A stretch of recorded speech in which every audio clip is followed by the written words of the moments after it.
We all doing? Welcome back to Premier League Dad. I've just realised. I've just realised we're not even live on. I've had an absolute nightmare. I have had an absolute nightmare. It's not even my fault. Streamlabs has decided to go down literally minutes before I was due to go live. So apologies. I am a full 26 minutes late to this one. It is unacceptable. It is absolutely unacceptable. So apologies, nothing to do with me, not my fault. I'm not passing the blame, but it wasn't my fault this time. It was Streamlabs. They went down 2 minutes before 2 minutes before the live started. It all went down. It all went all over the place. So yeah, apologies. 26 minutes late. But we're off and underway for Czech Republic against England. Oh, that was an absolute nightmare, that was an absolute nightmare. Substub, wow, are you for real? I'm not, mate, honestly. If you search on Twitter, you can just see loads of people freaking out. Because literally minutes before I was due to go live, and seemingly everyone else, the full Streamlabs just went down. So nobody could stream for a good, I don't know, I'm guessing maybe for the last hour or so. So everyone's been panicking and freaking out. Thankfully, I've just done something, I don't really know what, but I've managed to get it working again. And we're live for the Czech Republic against England. That's the main thing. Under 21s, Czech Republic against England, good to see you. Daz Reynolds, do you mean StreamYard? No, I mean Streamlabs.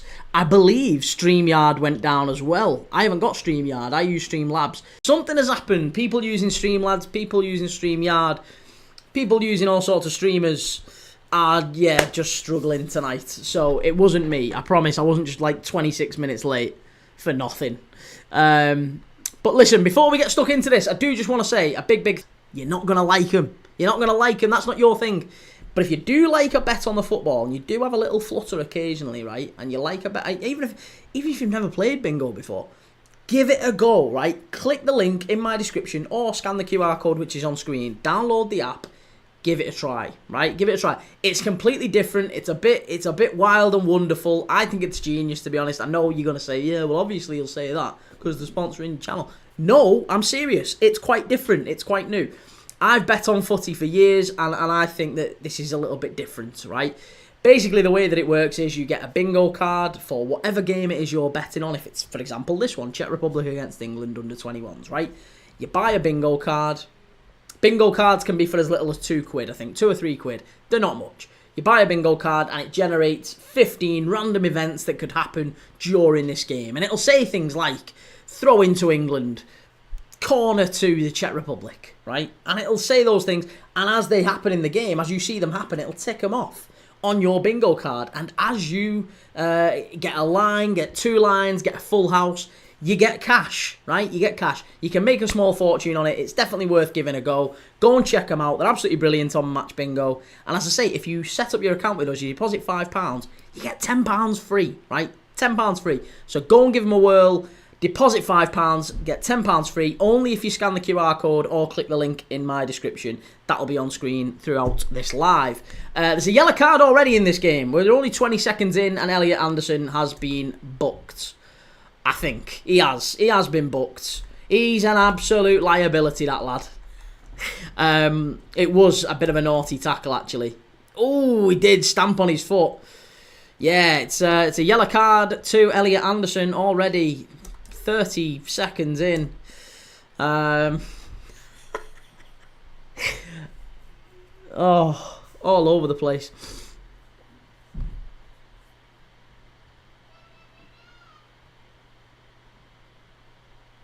Substub, I'm still buffering a little bit. I can't help it, mate. I honestly can't help it. I wish I could. I don't know why it's happening. Yeah, I don't know why it's happening. If it's happening, I apologise, but there's really nothing I can do. There's been issues with StreamYard and Streamlabs and everything, so I would imagine this stream, by the way, I have to apologise. I imagine this stream is going to be really bad in terms of technical quality. Not just for me, by the way, for pretty much everyone on YouTube. Loads of people on YouTube have talked about Streamlabs going down, StreamYard going down. It's just all a bit mad. It's all a bit mad. Good to see you, Substub. Good to see you, Litigation. Good to see you, Reese and Ronnie Dodge, of course.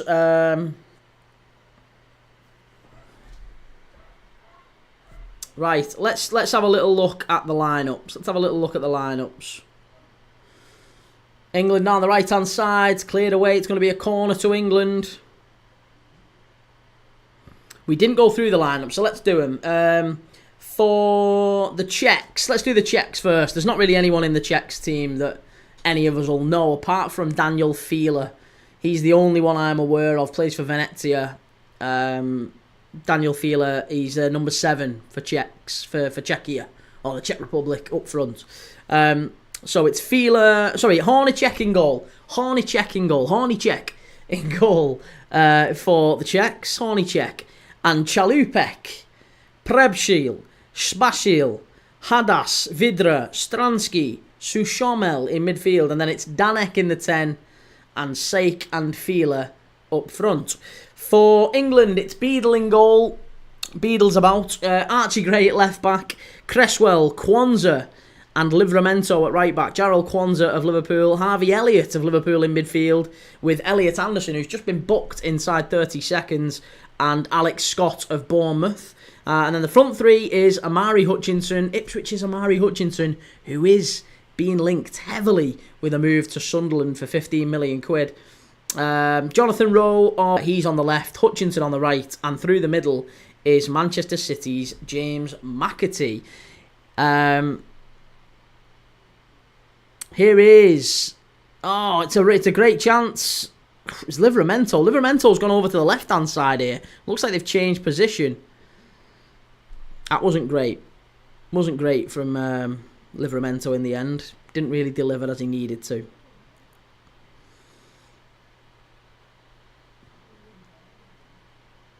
Thank you for those that have liked and commented and subscribed and all that. Really appreciate it, as always.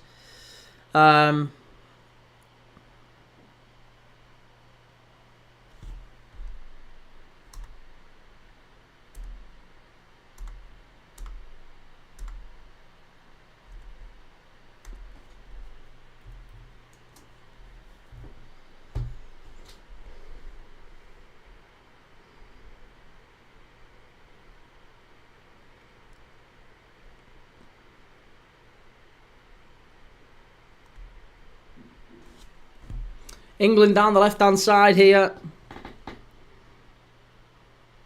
Good ball in. Chance. Must be. Oh, shocking. Really poor that. It was a bit of a slice in the end from Amari Hutchinson. Not great. Not fantastic, that.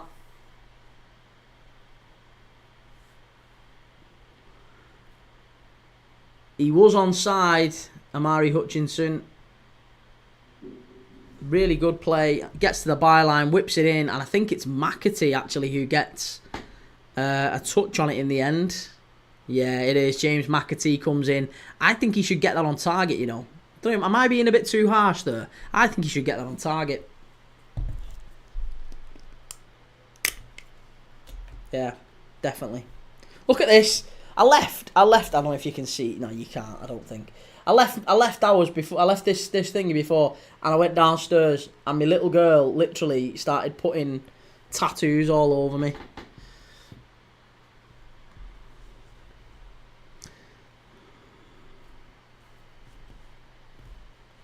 Michael, good to see you. I can understand, or I can't understand that if Liam Delap and Joe Bellingham are fit, why are they not at the tournament? Joe Bellingham.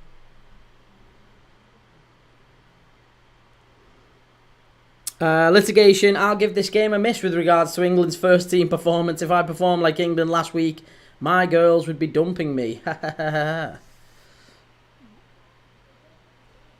Substuff, I've not gone, I promise you. I don't know why it keeps doing that though. I don't know why it keeps doing that. I can only assume it's an issue with Streamlabs, as I said. It's It's an ongoing issue that people who are streamers are having with Streamlabs. A technical issue. I'm just hoping that it lasts the live. It lasts the duration of the live. But I don't know why it seems to keep going down. I'll try my best to persevere. I promise if I do go down, I'll be back within a few minutes. But yeah, I can't control it. There's nothing I can do about it. Streamlabs are having a major issue with YouTube. Reese, James McAtee is a player, to be fair. He is. He's very good, isn't he? He is very good. Just coming back to Michael's question, I can't understand if Liam Delap and Joe Bellingham are fit. Why are they not at the tournament? I honestly, mate, I think it is just the fact that they've had moves recently and probably are being left out to kind of,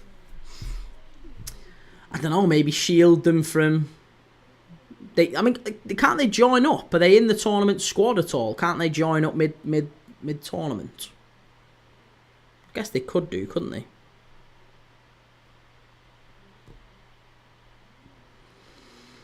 Right, here's Omari Hutchinson down the left-hand side. Shot, good save. That's going to be a corner to England. That was better from Omari Hutchinson. Coming in from that left-hand side onto his right foot. Very, very good save. He's looking dangerous, Omari Hutchinson. I'll tell you something. If Sunderland do pick that up, Sunderland are rumoured to be bidding for Omari Hutchinson, and according to an Ipswich fan that we have on the channel quite regularly, Kieran, if you're watching, Kieran did say that Sunderland have maybe agreed a deal or are rumoured to be agreeing a deal with Ipswich for around 15 million quid for Omari Hutchinson. I think that'd be a steal. I honestly think that'd be a steal, considering they paid close to, what was it, like 25 million quid from Chelsea not that long ago. I think 15 million quid's a bargain. Litigation, as a Scotsman, I shout for England. Why wouldn't I? After all, I'm Rangers. Love it. Up the Gers. I can't say that. I don't really have a stake. I don't have a horse in the race. I'm quite happy with Celtic. I'm quite happy with Rangers. I guess I'm probably slightly more on the Rangers end than Celtic, purely because of Steven Gerrard. And you guys, of course, Litigation, pure loyalist, you're big Rangers fans, so I'm probably a little bit more on the Rangers side. Ball whipped in, England, shot from distance. It's Livramento. It's going to be a corner again. Should be a corner. Goal kick. It wasn't Livramento, it was McAtee. James McAtee. Thank you for subscribing, Teddy Hoy. Appreciate you subscribing. Same for you, Khalifa Falcon. Thank you very much for subscribing.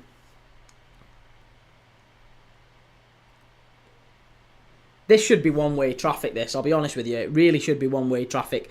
There should be no way where England are not winning this. The same with the other games that are ongoing tonight, by the way.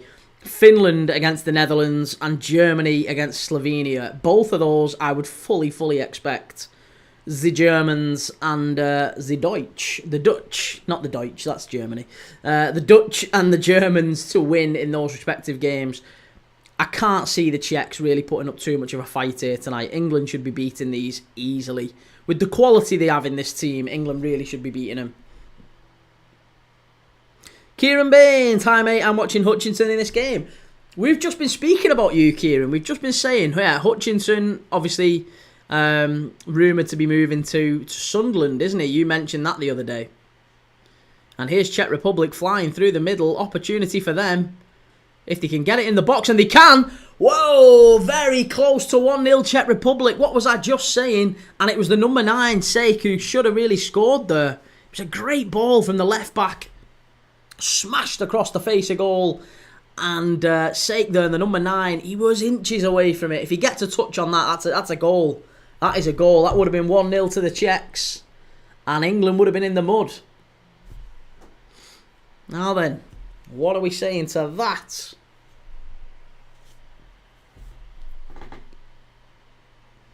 For those who are aware, for whatever reason, I'm still suspended on TikTok, but I am back tomorrow. We are going to be live tomorrow night, and I will be back on TikTok. I can't promise how it'll be. Hopefully all the issues with Streamlabs tonight will have worked themselves out. I'm sure it'll be fine again. But yes, yeah, I'll be back on TikTok. I'm back on all the other ones tomorrow. I mean, to be honest, I'm on all the other ones now. I'm on Twitch, I'm on X, I'm on Instagram, I'm on Facebook, YouTube. The only one that I'm not on, the only platform I'm not on currently is TikTok, because I got a 7-day ban for absolutely nothing. Kieran, hope he stays at Ipswich, but I can see why he would go to Sunderland, but not for 15 mil. Yeah, at 15 mil seems cheap, doesn't it? Razine, hi mate, still here with the streak. Is there any familiar names in this game? Not going to watch, but still. Yes, there are there's plenty of familiar names in this game. Not so many for the Czech Republic. The only real Czech name that you might recognise is maybe Daniel Fila, who is a centre-forward for Venezia in Serie A. There's not really anyone else that you'd look at and think you remember or remember, of course. But yes, there are a lot of very talented players in the England squad. Tino Livramento at right back. Obviously, big moves to City potentially. Plays for Newcastle. Potentially a move to City this summer. Jarrell Kwanzaa of Liverpool. Potentially a big move to Bayer Leverkusen this summer. Who else? Archie Gray got a big move to Spurs last summer. He's at left back. You've got Harvey Elliott in midfield. Another player chasing a move. Big Liverpool player. Elliot Anderson in midfield, he just got booked 30 seconds in. You would say probably Elliot Anderson, one of the stars of the Premier League last season. Very good player. There's not really any... I mean, Amari Hutchinson, McAtee and Jonathan Rowe, I'm not sure I would say I would class those as big names or stars, but yeah, there's still time for these players to kick on, isn't there? Still time for all of these players to kick on. That was a dive. That was a proper dive from the Czechs. They got into the box there. You're not getting a pen for that. Honestly, you should get yellow cards for that. Yellow card in, ref. Ridiculous. You can't be doing that. Kieran, I thought the Czech player Patrick Vidra played for Derby and Watford, but it's the wrong player. It might be his dad. I don't know. Mataj Vidra. Patrick Vidra plays for Sparta. And, I mean, potentially, I don't know how common the surname is.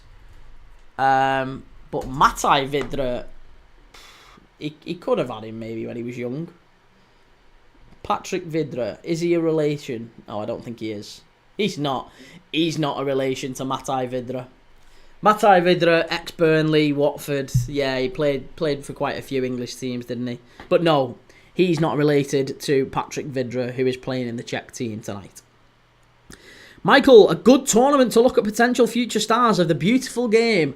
I wouldn't be surprised that there are many scouts at this tournament looking at recruiting players that stand out in this arena. Totally agree, yeah.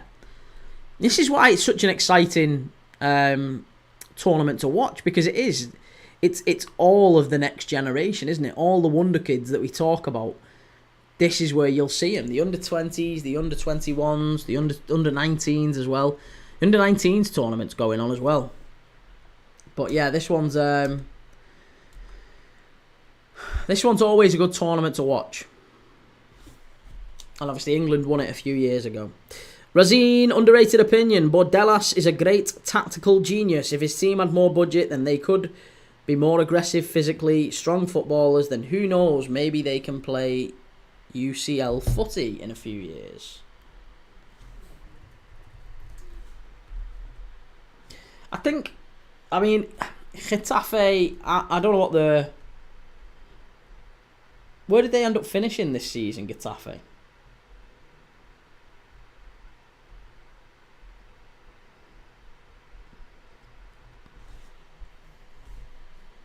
Finished 13th. Yeah, see, this is the thing. They missed Greenwood, didn't they? They missed Greenwood. Greenwood was a very, very big loss to Getafe after last season. But yeah, they do play good football. I'll give you that. I will give you that, no problem. They've also lost a few other players. It's not just Mason Greenwood. Mason Greenwood went. Moriba went back to Leipzig. Enes Ünal Unal went to Bournemouth, of course.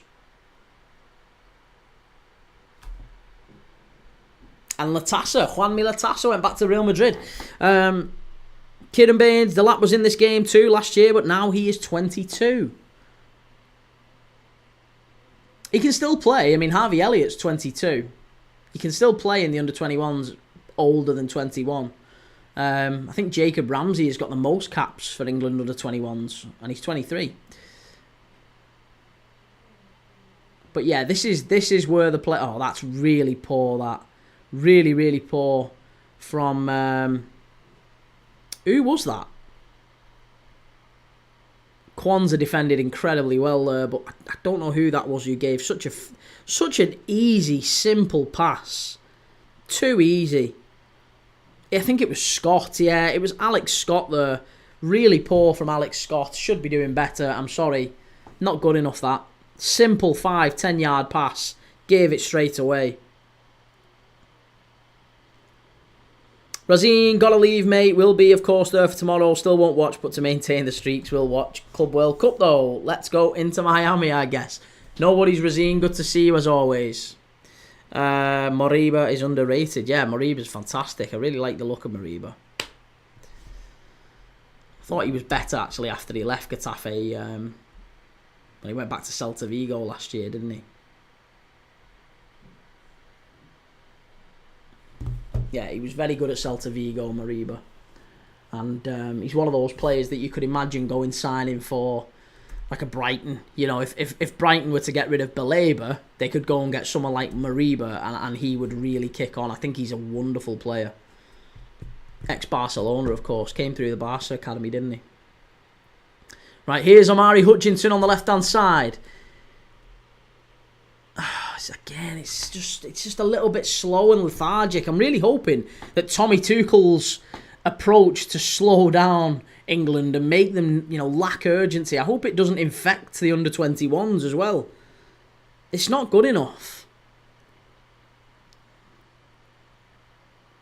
Elliot Anderson's the only one that's really driving England forward here. They're not getting the ball to Harvey Elliott enough either.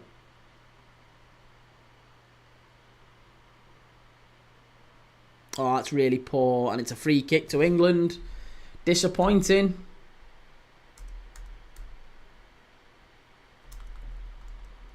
Very disappointing.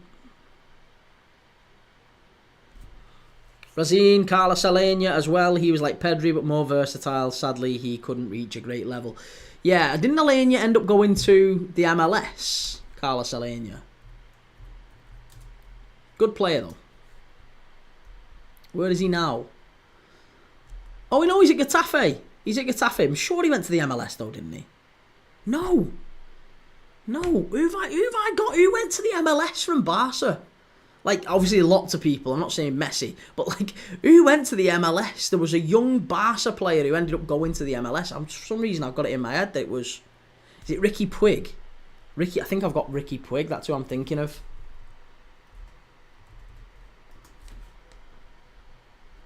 Yeah, Ricky Puig, here you go. He was one who was highly thought of, wasn't he?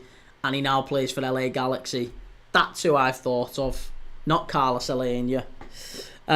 Reece, I say get Trent out of the England team. Yes, Razine, Puig's the one. Reece, I say get Trent out of the England team. He speaks fluent Spanish. He can represent them. He's defo got a Duolingo streak, hasn't he? Trent, he's absolutely smashed his Duolingo streak. Reece, Prem Dad ball knowledge, 0.05%. Listen, I can't say I am super informed on Barcelona players from like fucking 9 years ago. Give me a break. Carlos Alenia was coming through a good 10 years ago. And I thought he was one of the ones that did end up disappear into the MLS. Sadly, no, that was another lost Barca talent. This hasn't been the fast start that I was hoping for in this one. I was really expecting it to be a better one. I thought England would make a fast start. 22 minutes in, I thought we'd see a little bit more out of these England players. Right, so I've just had a message back from Streamlabs, by the way. Not that you'll care about this, but I just wanted to let you know so you don't think it's me taking the mick. Streamlabs have said it's an issue with YouTube, and all YouTube live streams that are done through a third party are being affected. So that basically means that anyone who multi-streams, me included, is affected right now. So yeah, YouTube are looking into it as a priority. So it might mean a little bit, it's going to be a bit laggy, but we'll persevere. Reece, it's gone up to 6% after he's pulled Puig out the back. That was absolutely out of nowhere. That was RKO out of nowhere. Ricky Puig out of nowhere. Razine, Rick Puig was a great talent as well. Xavi couldn't make it out of him. Chimey, Key, what is the best national 11 you've ever seen play? For me, it was Germany 2014. Ooh, best national 11. I don't think you'll ever get better than Brazil 2002. Brazil 2002 was absolutely different class. I remember it. It was Dida in goal. It was Cafu right back, Roberto Carlos left back. There was Gilberto Silva in midfield. Emerson, I think, was in midfield as well. But you had Rivaldo, Ronaldinho, and Ronaldo up front. 2002 Brazil World Cup squad. Yeah, they were sensational. You'd have to say Spain as well. Right, England are 3-on-2 here. England are 3-on-2. Must be. Gotta get it right. He screwed it up already. You dickhead. What are you doing? Absolute moron. Shocking that. Shocking. And do you know what? Look at Harvey Elliott's looking and saying, how have you give me that pass like that? Unbelievable. Who was that? Number 10. McAtee. Shocking. Crap at football. Crapatee. Look, Harvey Elliott's like, what more could I do with that? Wasted the chance there, James McAtee. No wonder City are trying to get rid of you. Yeah, they had Cafu, they had Lucio, they had Roberto Carlos, Gilberto Silva, Ronaldo, Rivaldo, Ronaldinho, Dida, Denilson as well, Janino, and Kaka. A young Kaka was coming through as well. You just can't beat that. You just can't beat that. Reece, I actually rated Lee Carsley when he was interim England manager. I would have rather Lee Carsley than Tommy Tuchel anyway. Michael, of the last England under-21 squad that won the tournament, Harwood, Bellis, Gibbs-White, Trafford, Cole, Palmer, Gordon, Madueke have all gone on to play for the full England international team. Well, it shows there's a pathway there, doesn't it, Michael? What's he got on his face? What's Scott got a little chin strap on? He's got a little Abe Lincoln. What's going on there? Oh, it goes over his head. I thought that was like a... I thought he had like tape. It looked like tape. Reece, was that the same team where Ronaldinho scored the absolute screamer against England? It wasn't a screamer. It wasn't a screamer. Are you on about the Rivaldo goal? That was a screamer. The Ronaldinho one wasn't. The Ronaldinho one was a fluke. Fun story. I watched that game on a boat across the channel going to Paris. I was sailing across to Paris when England were playing Brazil in the 2002 World Cup. And I saw Ronaldinho's free kick, which David Seaman fell into his net and couldn't catch. Reece, Spain 2014 team was unbelievable. Yeah, it was great, that, wasn't it? Fabregas at a false nine, though. I think that's the only thing that's the only weakness about that Spain squad. As good as they were, they had Torres, they had David Villa, but they always played Fabregas at centre forward, sorry. Just kind of puzzled me a little bit. Right, it's a corner to the Czechs here. Corner to the Czechs. For some reason, they've put Harvey Elliott on the tallest Czech player, and it's cleared away. But there's a lot. You're absolutely right. There's a lot of fantastic, the best ever international team. Get them in the chat. Get some suggestions in the chat. Who would be your best ever international team in your lifetime? Who would you say it is? Some of the shouts we've had. I mean, France 1998. France 98, if you can remember France 98, that World Cup winning side was unreal.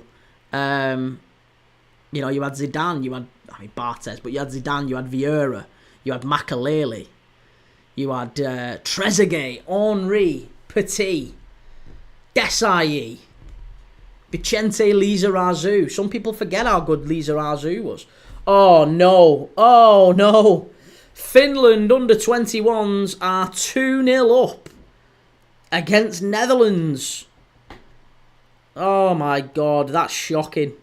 That is absolutely shocking. The Finns 2, Netherlands 0. That's going to put a lot of bets down.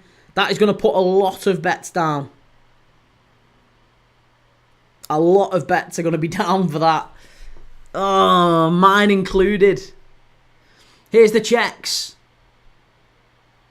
It's going to be another corner here. I tell you what, it's not all one-way traffic, this, you know. It really isn't. The Czechs are causing England some real problems already.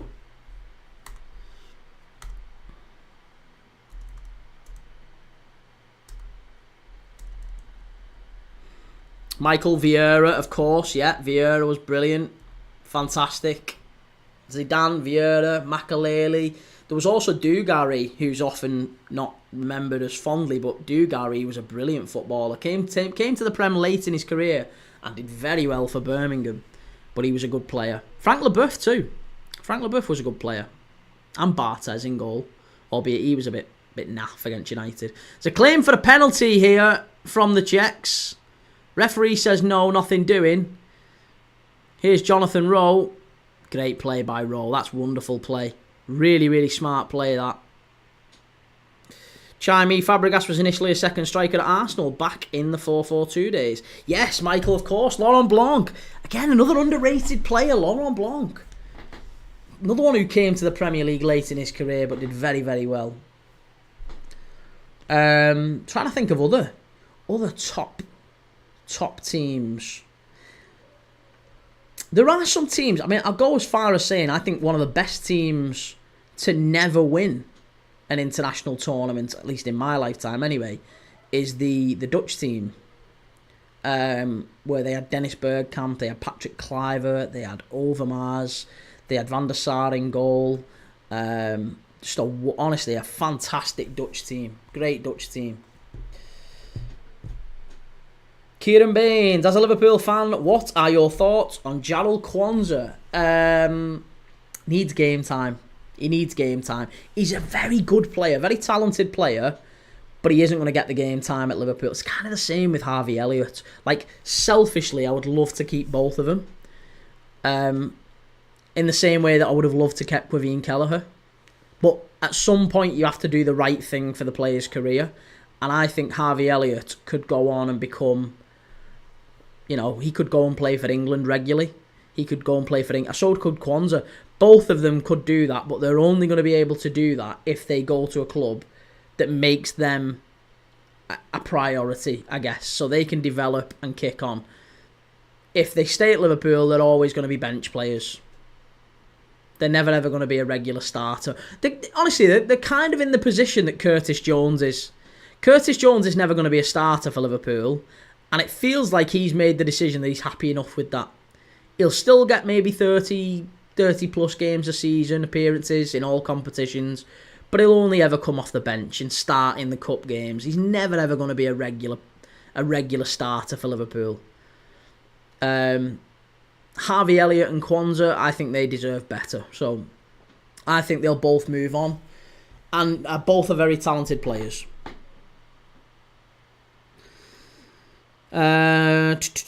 Michael Henry, although a bit part player in 98. He was young, wasn't he? Yeah, he was young in 98, but he did come through. One of the most underrated players in that squad, who scored in the Euro 2000 final, David Trezeguet, one of my favourite strikers of all time, David Trezeguet. Wonderful, very underrated striker. Michael, Germany, Italia 90. Yeah, of course, Germany, Italia 90 was absolutely brilliant. That was your Matthias Sammers and Lothar Matthäus. Was Oliver Bierhoff playing then as well, of course. Again, some wonderful, wonderful players in that German team. Obviously, still you know Rudi Voller as well in the hangover from the 80s. Rudi Voller, great midfielder. Yeah, some great players in that German side. Michael Holland, European Championships 88. Well, obviously that's your Van Basten era, isn't it? Van Basten, Rijkaard, Gullit. Great players. Litigation, now is the time to back Holland or lay Finland. Well, I've got Holland or draw. I've got Holland or draw in that one, so I'll be devastated if Holland don't manage to turn it around. The Scrum Down Live, Brazil 82 was a better team than in 94 and in Brazil are far more loved. I mean, Brazil 94 I didn't think were all that good. I mean, they were still Brazil, of course, they were still Brazil, but it was... I don't feel like we ever saw the best of Romario or Bebeto in that one. Another two fantastic strikers, Romario and Bebeto.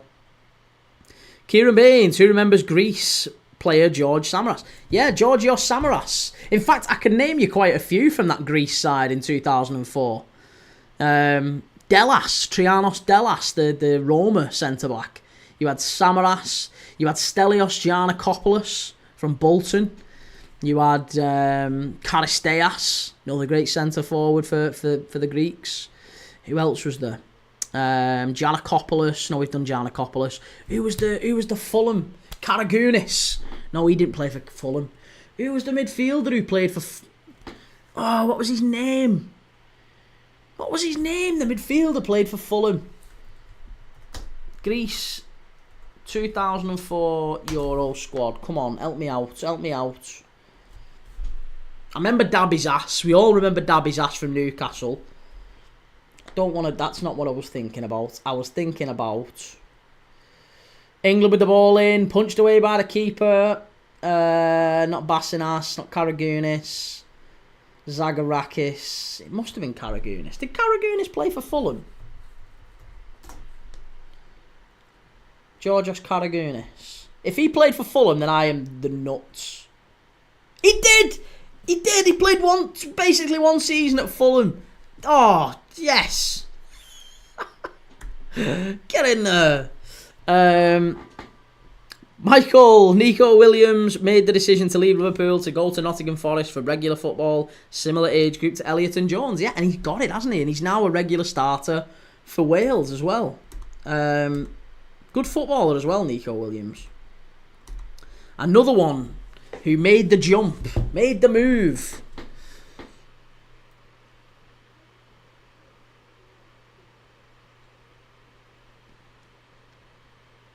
Come on. We need the Netherlands. We need the Netherlands to kick on here.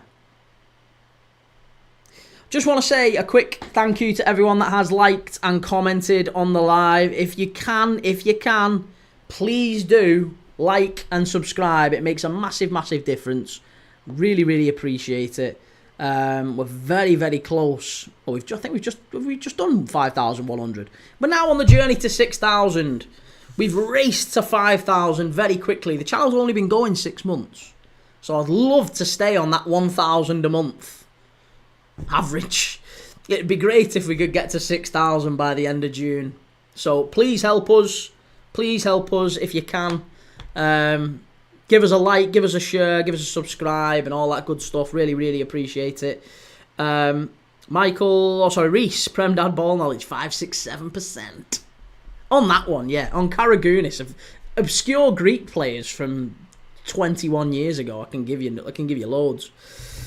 Ben Karagounis was at Fulham, mate. You must have been a babe in arms then, Ben. How old would you have been then? You can't have been too much older when Greece won the Euros.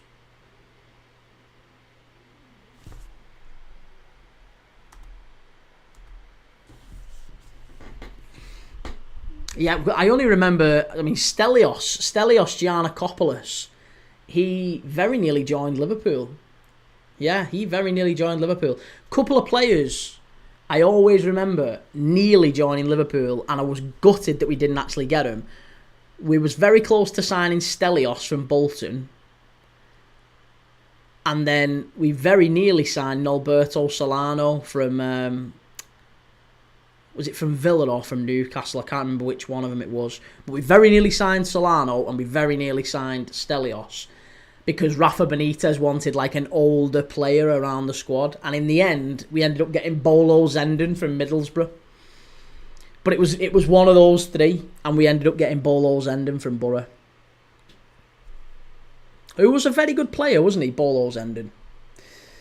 Christopher, thank you for subscribing, Christopher. Appreciate it. Thank you for the subscribe. Thank you for everyone that has liked and commented.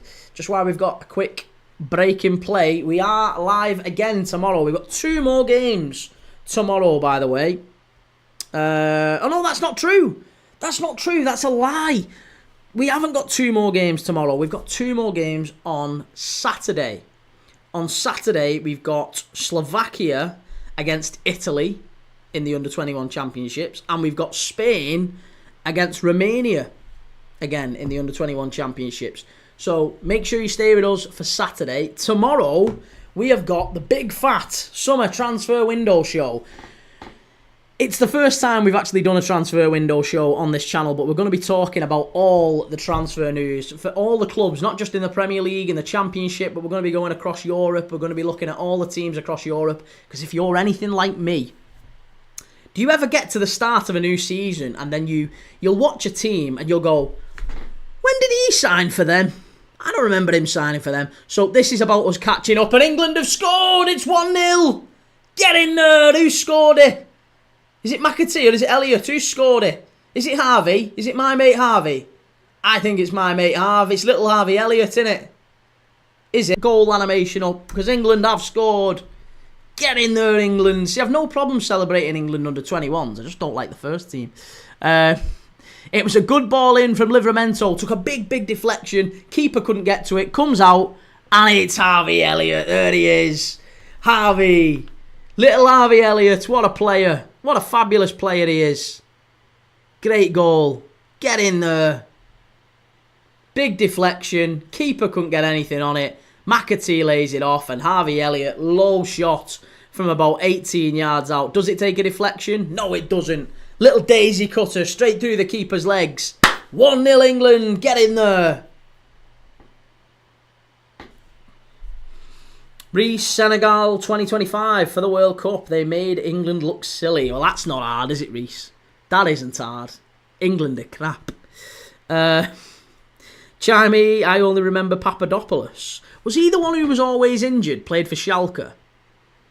He was the one who everyone thought... Again, another one who was linked with Liverpool. Yeah, Sotirios Papadopoulos. There was Kyriakos, of course, as well. He was a Greek who did end up playing for Liverpool. But Papadopoulos... I think he was the one who played for Schalke, and he couldn't get fit. Couldn't get fit for love nor money. Poor lad. Reece, Fabrizio Premano.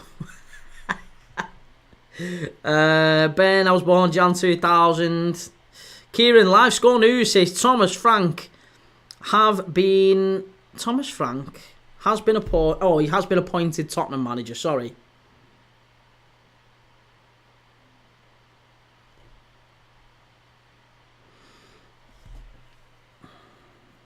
Litigation, come on England. Ronnie Dodge, United are linked to McAtee for some reason. Yeah, I can't see him going to United. Chance, is it 1-1?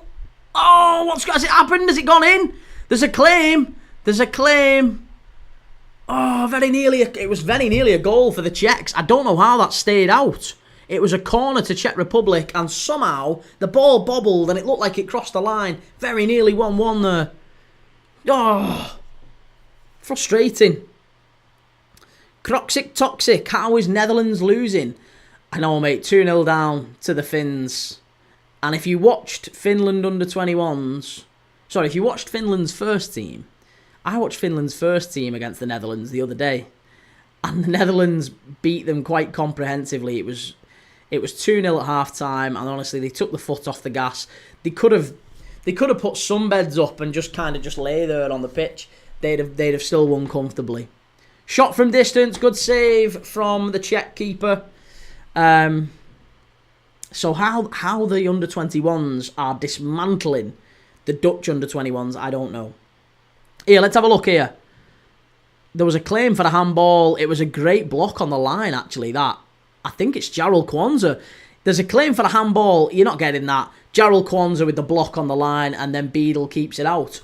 Big save from the keeper, but an even better block from Jarrell Kwanzaa. And that might just add another £10 million to his transfer fee. Let's get another big fee for the Liverpool defender. Reece, there was Socrates who played for Arsenal. Yes, yeah. I don't think he played in that Greek side though, mate. I think Socrates was a little bit after that. Michael, Big Ange won't be out of a jog long. He'll have suitors given he's just won the Europa League. Of course, yeah. Big Ange, we love him. We love him.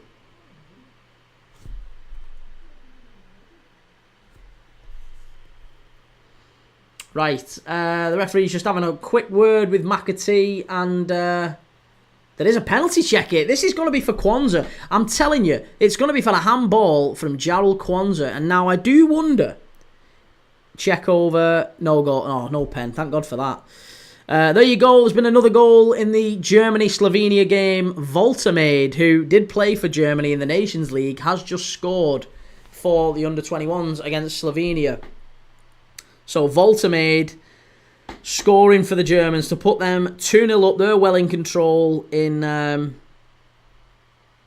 Group B now in this one with England. That's going to be a good game to watch in a few days' time. Germany against England under-21s.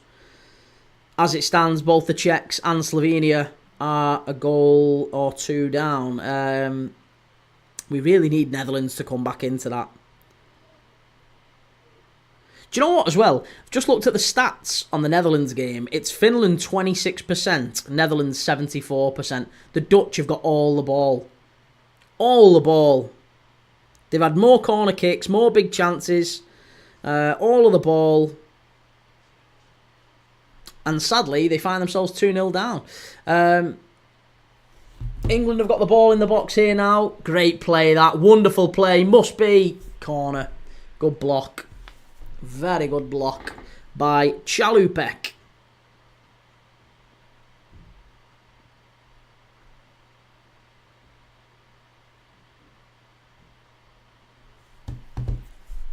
Right, corner to England, bang on half time. How many added time? How many minutes of added time are we getting here? 2 minutes. 2 minutes of added on time. We've got Abe Lincoln, otherwise known as Alex Scott, going over to take this corner kick with his little chin strap on. He whips it in.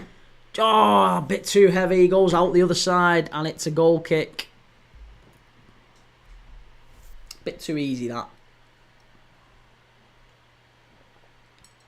England have never really been good at set pieces, have we? Feels like we've never been good as a nation from set pieces, and you would think we would be. The last time I remember England ever really having a chance from set pieces was when we had John Terry. He's the only centre-back I've known who's really ever been able to kind of attack him. Maguire as well, to a degree.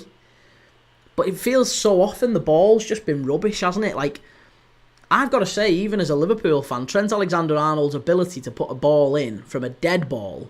Like, if the ball's moving, I don't think there's a better player in world football. Trent Alexander-Arnold can cross and find you within an inch. Like, he's absolutely brilliant. If the ball's dead and he's got to whip a free kick in, or he's got to whip a corner in, he's crap. He's absolutely awful. He was forever pouring it onto the first man, the near post man at Liverpool. We was dead frustrated with him. That's why we ended up having Sobersley and Andy Robertson taking corner kicks, when you would think that it would have been Trent all day long, wouldn't you? Nope. He can't take corners. Can't take it when the ball's dead. Mark my words, that lad will get taken off corners and taken off set pieces in Madrid. Right, here's England bursting forward. Harvey Elliott. Oh, unlucky. Unlucky. That's going to be a foul to the Czechs. I think we're going to be going half-time here now anyway. 8 seconds left of this one.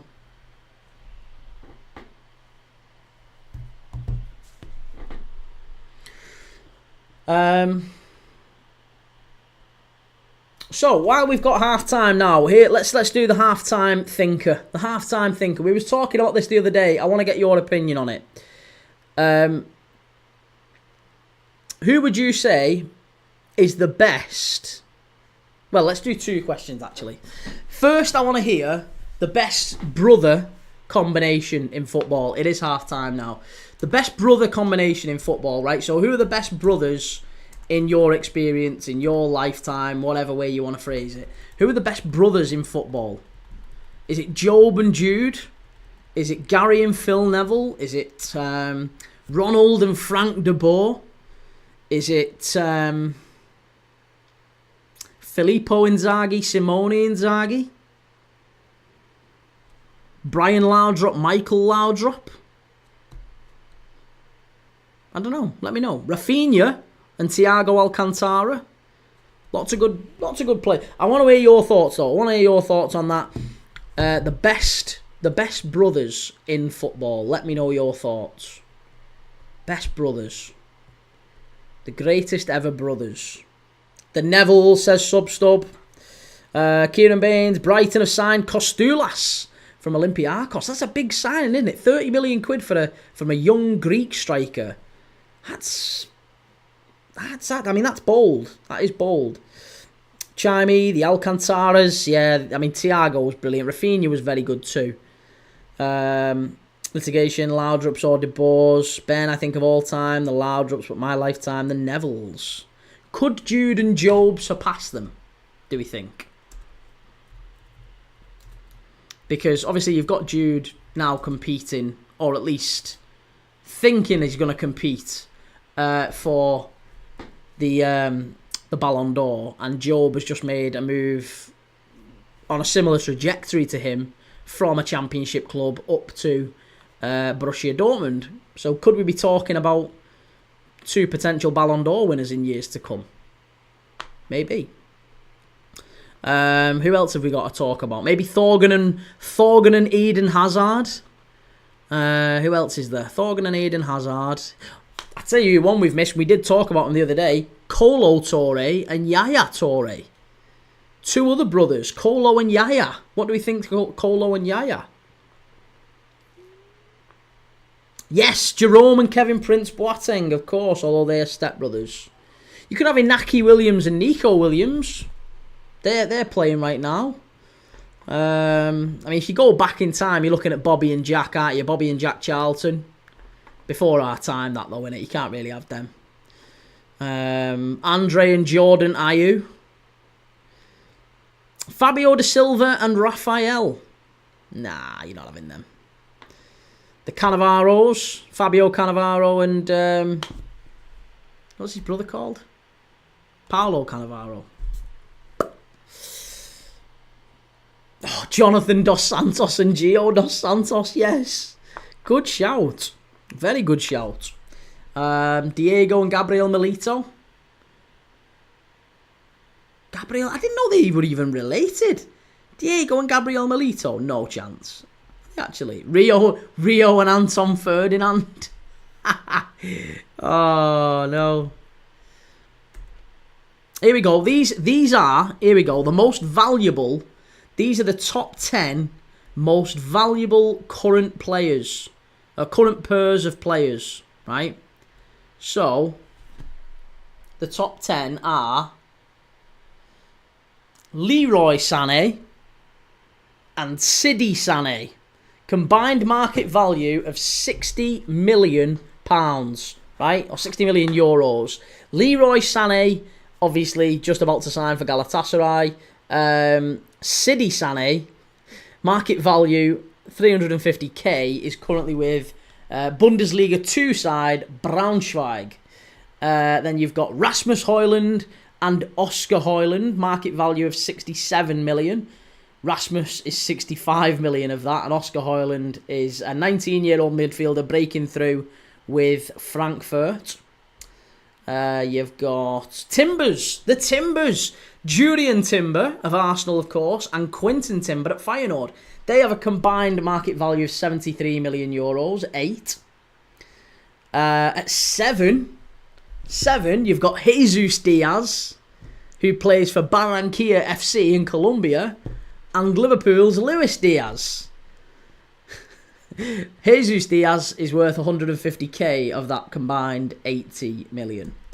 And then you've got Alexis and Kevin McAllister. Kevin McAllister worth £6 million, €6 million, currently playing for Union Saint-Gilloise, and Alexis is 81. Nico and Inaki, 95 million combined.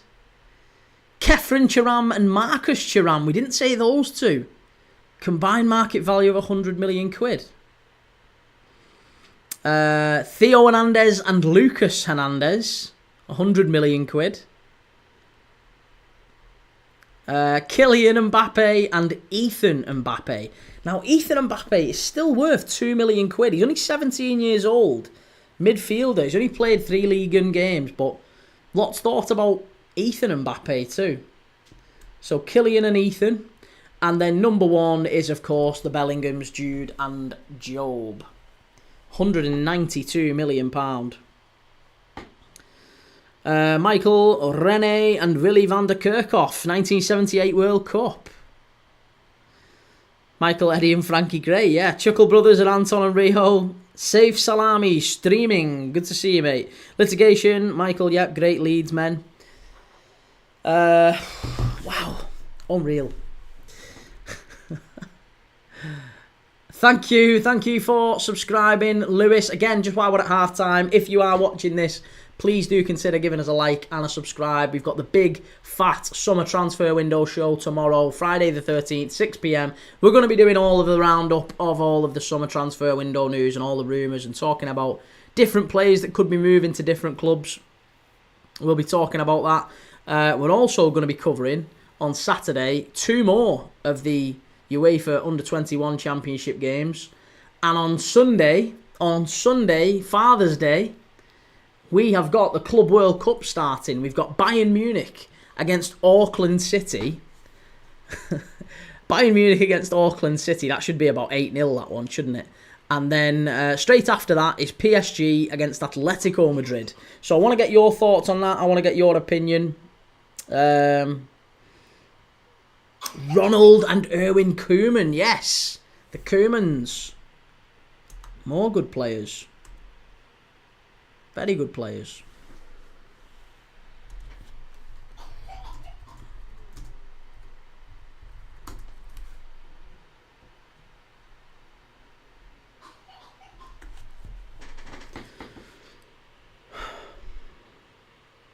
There was a couple of claims for handball from the Czechs.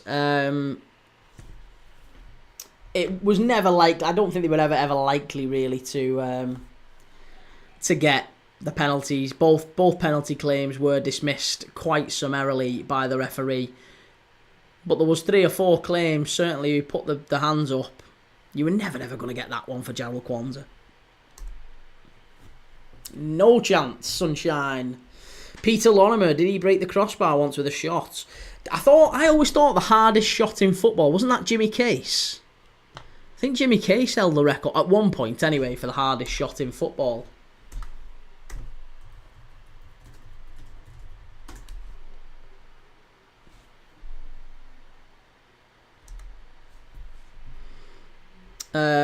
Stephen Reed hit a shot at 117 miles per hour in 2005. That must have been the one against Wigan. Have you ever seen that goal? If you haven't seen that goal, I would honestly YouTube it. Seriously, have a look. It's unbelievable. YouTube that if you get the chance. Stephen Reed against Wigan. Honestly, I don't know how the net stayed on. Absolutely incredible.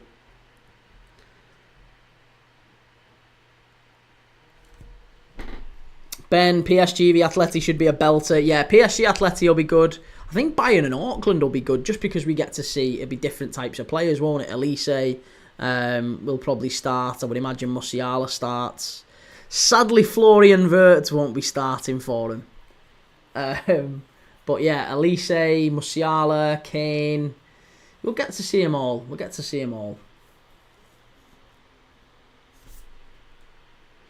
What else? What was the other one we was going to do? What was the other chat we was going to do? So, best... Oh, that was the one.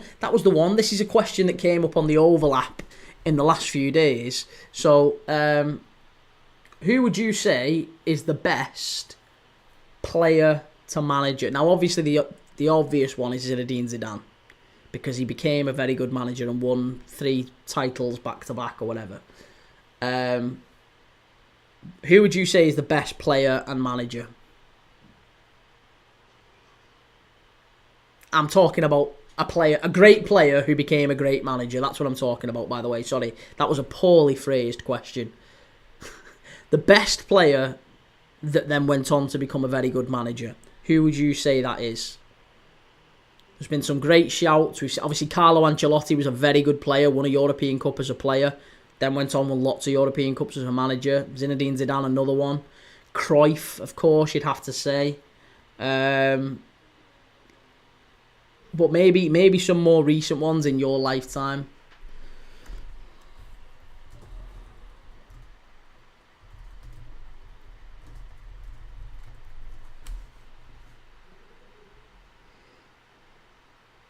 Here we go. Top players who became great coaches, right?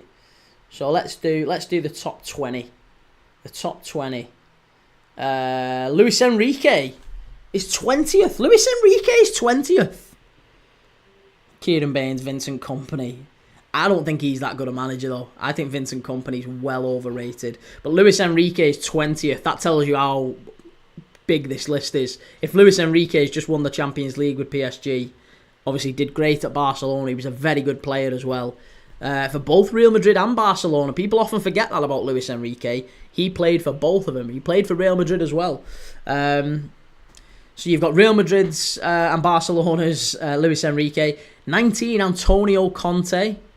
Again, did very, very well. 18, Brian Clough.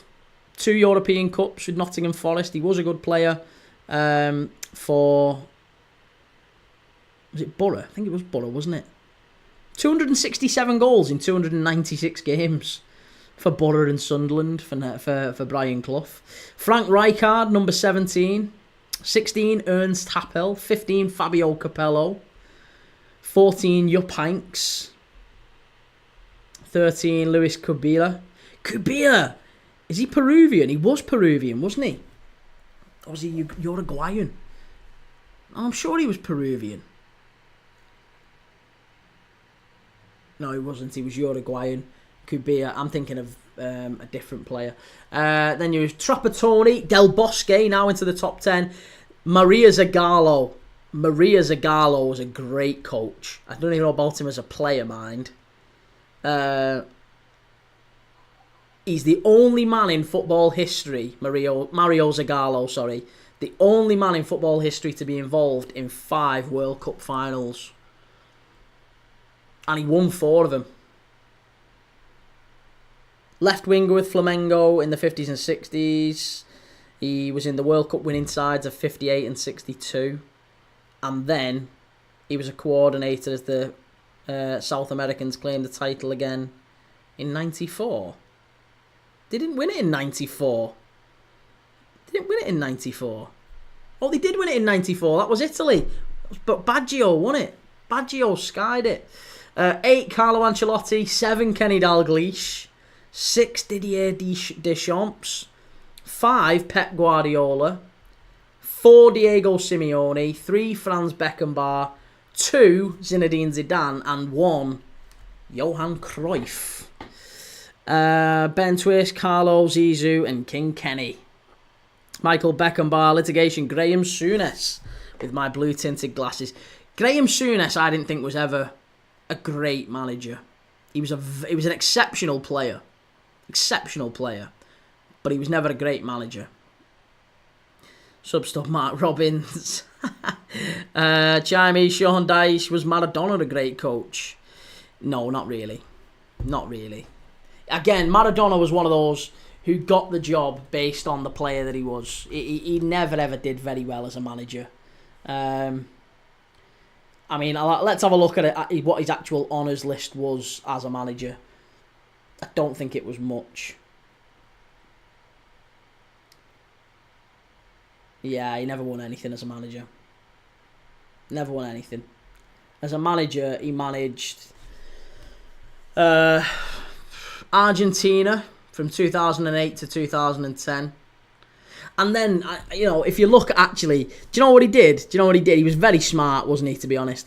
He was manager of Argentina from 2008 to 2010, and that was pretty much his first proper management job. He hadn't really been a manager, and then he got the World Cup job for Argentina, right? And then he then went and managed Al Wasl, Fujairah, Al Wasl, who are in the United Arab Emirates League, Fujairah, who are in the United Arab Emirates League, then the Dorados de Sinaloa, Mexico, and then Gimnasia de la Plata. So he was out in UAE, he was out in Mexico, and then he went back to Argentina, and yeah, he was never really a great manager. Jack Charlton, Jack Charlton was an half-decent player and manager, wasn't he? Managed Ireland, of course, at the World Cup. Yeah, chimey on the old marching powder.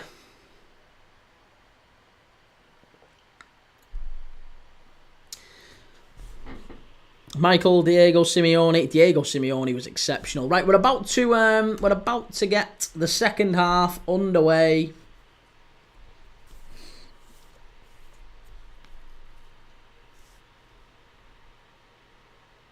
Oh, here we go. What's going on here? Referee's got a technical issue here. He's not hooked up to Streamlabs as well, is he?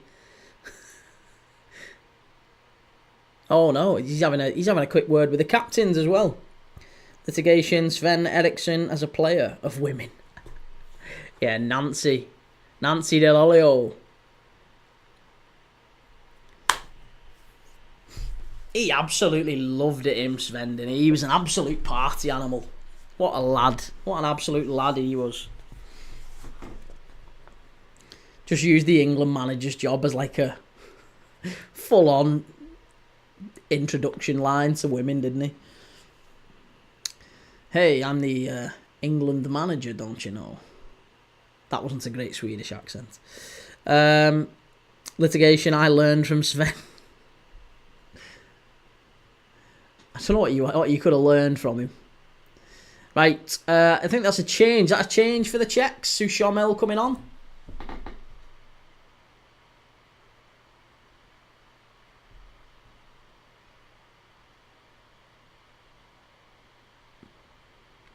Come on. What's going on here? Seriously, is this ref... Is he actually hooked up to Streamlabs? Is that what we're talking about here? Has he gone down? Has he had the plug pulled?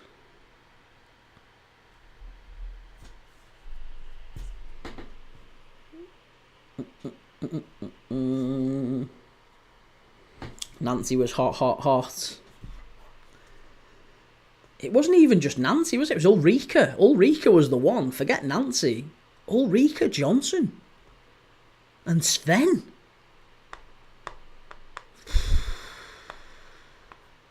I mean, that's as bad as Amanda Holden and Les Dennis, isn't it? Chimey, Solskjaer deserves an honourable mention. Yeah, always. Ollie's at the wheel. Ollie's at the wheel. Put the contract in front of him, give him the pen, and ask him to write whatever he wants down. Just tell him sign it. Fucking hell. Rio Ferdinand. Right, are we off? What? Come on, ref. What's going on? We want to play football here. What's going on?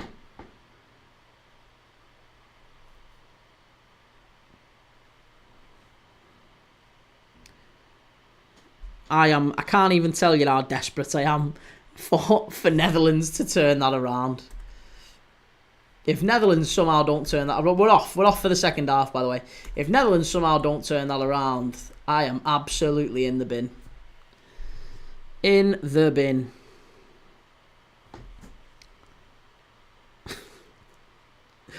Oh, it's just a bad night all round. Never ever bet on the under-21s. I've got draw or England. I just need draw or Netherlands in that one. That'd be amazing if we could get that back. That'd be great. Thanks, lads. Danke. That's not Dutch, is it?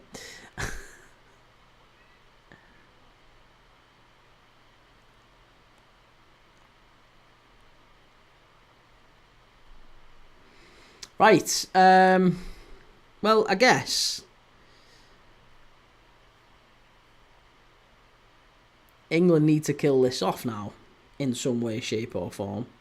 Fabrizio Romano has just tweeted as well, by the way, that a decision has been made with Darwin Núñez that Liverpool and the striker will bid each other farewell this summer. So what do we make of that? Darwin Núñez is going to leave Liverpool this summer. I think we all knew that, but Fabrizio Romano just confirming that that is going to be the end of that relationship.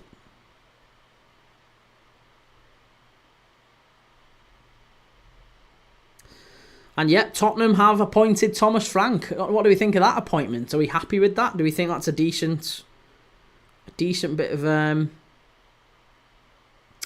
work from Daniel Levy? Given that he made the decision to get rid of Ange, a lot of people disagreed with that, didn't they? Oh, it's in! It's 2! It's 2! Is it going to be an own goal, that? I think it is. It's an own goal, but it's England have scored. 2-0 England. Barely 2 minutes into the second half. It was, again, a lovely little overlap on the left-hand side. I think it was Jonathan Rowe. Gets in down the left-hand side. It's a cross to the near post. And there's just a convergence. There's just a convergence of the Czech centre-back. And I think it's Jonathan Rowe. I think it's Jonathan Rowe who runs near post. Let's watch it back. It's Livramento with the ball across. Jonathan Rowe gets across his man. He doesn't actually get a touch on it. It's definitely an own goal. Amari Hutchinson did well. He gave it off to Livramento. Wonderful play by Livramento. Cross into the danger. Oh, it's the keeper. Oh, it's the keeper. Oh, he's absolutely onana'd it. Oh, it's unlucky. That's unlucky for the keeper, but he has basically just like... when we say a keeper's threw it in, that's basically what's just happened there. He's just threw it in.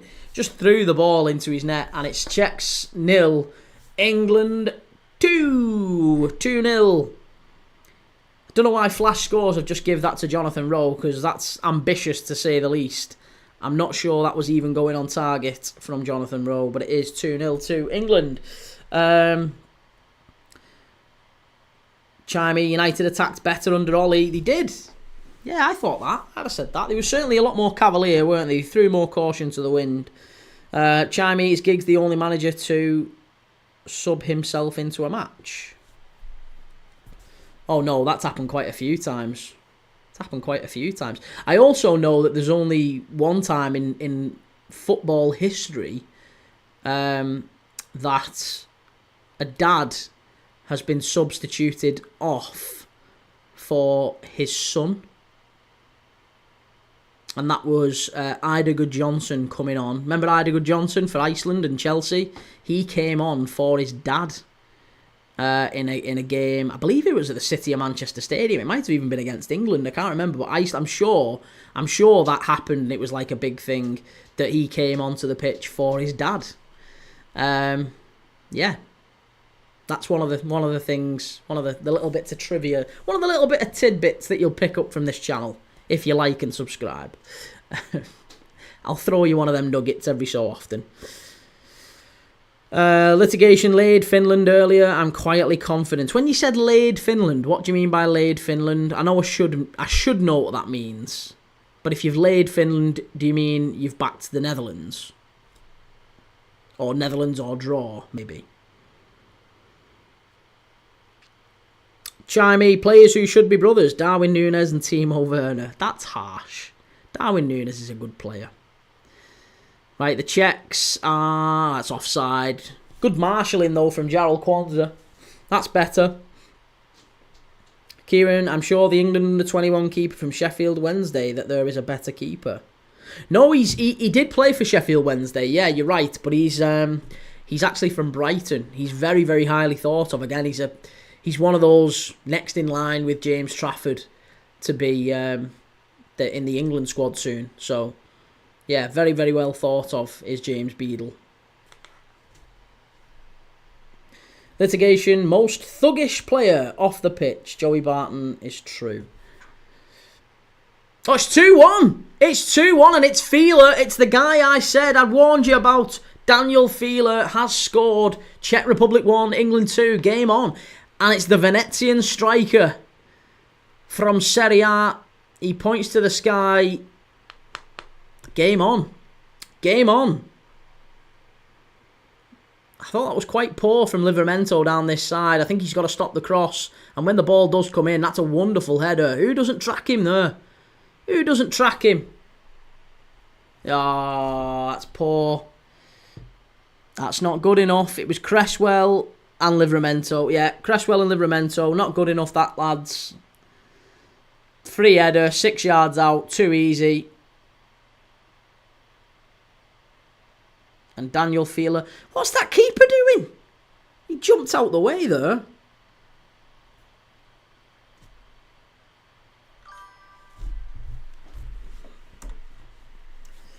Croxic Toxic, did you bet on Finland, Netherlands? I did, yes, I did.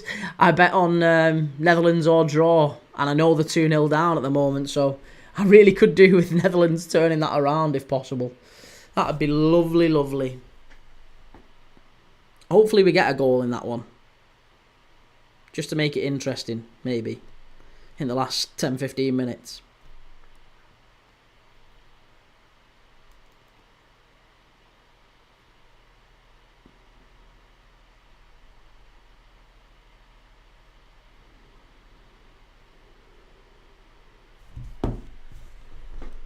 That was great play by Jarrell Kwanzaa. Quick feet there, and Fieler chopped him down.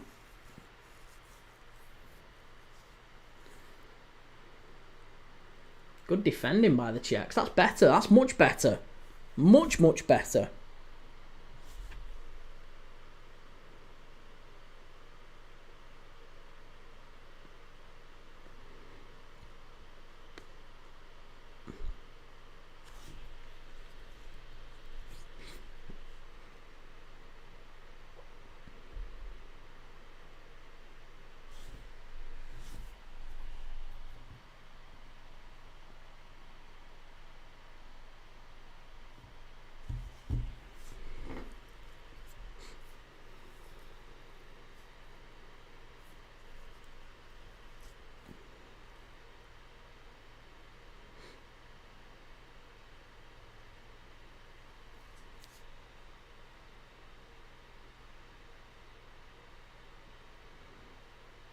Feels like a little bit more of a controlled performance here now for England. Litigation laid. Finland means back the draw or Holland for profit. Yeah, I was going to say, I thought that's what you meant. I just wanted to double check that's what we were talking about. We were all on the same page. Good. Well, I'm glad. I now feel a little bit better that you've done that, because that was my backing from the start. Holland or draw. I got Holland or draw and no more than 6 goals in the game. Oh, this is great play. Wonderful play by Cresswell. Got to hit that one. Terrible shot from distance. You've got to do better. Got to do better with that one.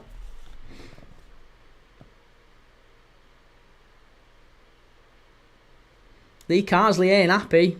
Neither's Ashley Cole. I didn't know Ashley Cole was on the coaching team here. Although saying that, he was at Everton, wasn't he? Sure, Ashley Cole was in the Everton staff.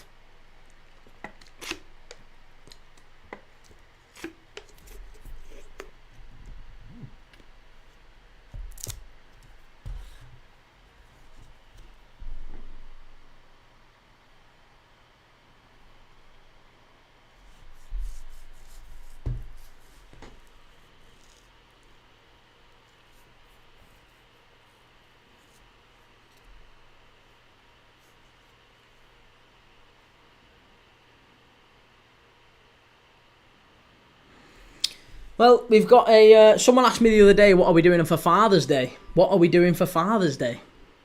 I mean, the channel is called Premier League Dad, but we're not doing anything in particular for Father's Day. We're doing some streams. We're doing watch-alongs.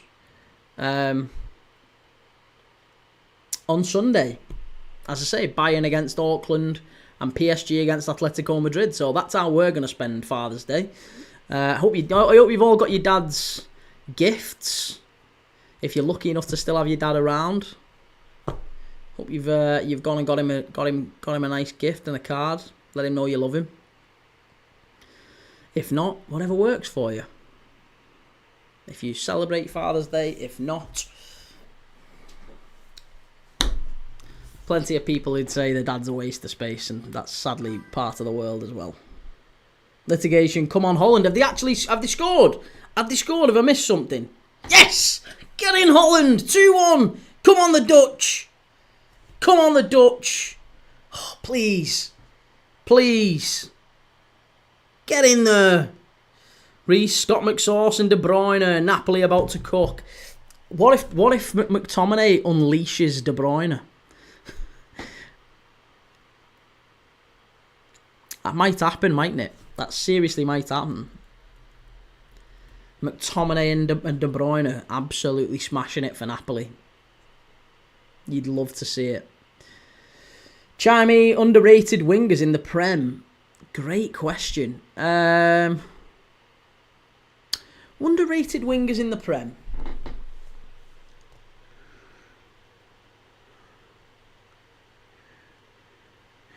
I mean, the immediate ones are the ones that are probably on the move this summer. You know, I think Brian Mbeumo, if he does end up at United, I'll be quite disappointed, because I do think Brian Mbeumo is a very, very talented player. So I'll be a little bit gutted if he does end up leaving and going to Manchester United for obvious reasons. I don't really want that to happen. Trying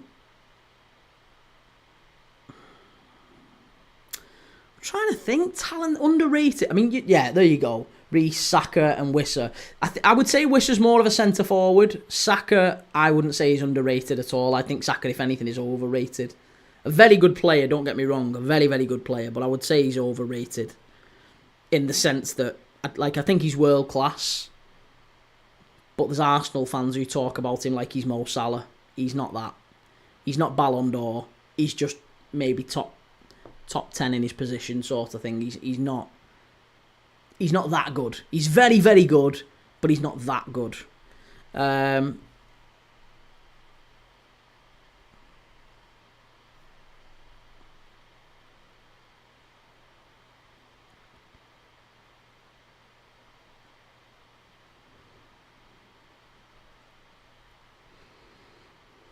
mean, it's tough to say underrated.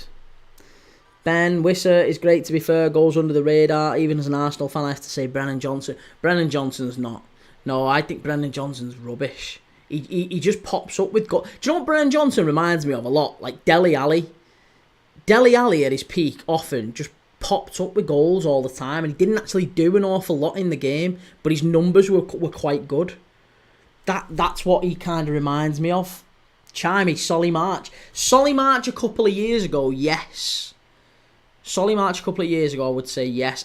I'd say now, if we're talking really, really underrated, not quite, maybe on the cusp of greatness, I would say have a look at Kevin Schade.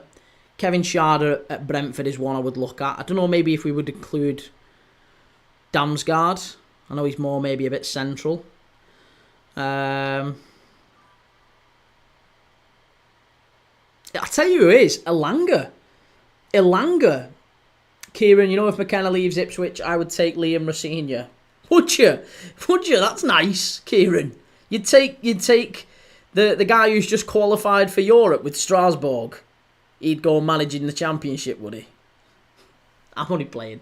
I think that's a bit lofty, I would say, mate. I'm not sure Liam Rosenior's coming back to England for the Championship side. I think if he's coming back for a Premier League job. And so he should. Very good manager. Done really well at Strasbourg. Reece, Mitoma, good, but again, I think we've passed the threshold of him being underrated now. Like, he had a bid turned down for like 80 million, didn't he, the other year? From Al Nassr or Al Hilal, whoever it was. I would say the players who I look at and think underrated, but they're not really wide players. Like, I think Alex Iwobi doesn't get enough praise. I think Schade has been brilliant. I think Odegaard is one you need to watch out for. Odegaard at Spurs. Keep an eye out for Odegaard. I like Odegaard. Semenyo was, but he's not anymore. Again, he was very good, and now everyone's talking about him. So I wouldn't say Semenyo anymore. It's